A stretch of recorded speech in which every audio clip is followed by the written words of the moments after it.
ബാലസുബ്രഹ്മണ്യന്റെ പീലിക്കാവടി, Palanimala കോവിലിലെ പാൽക്കാവടി, ബാലസുബ്രഹ്മണ്യന്റെ പീലിക്കാവടി.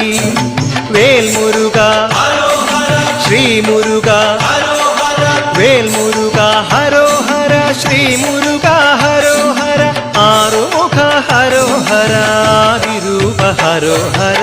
Palanimala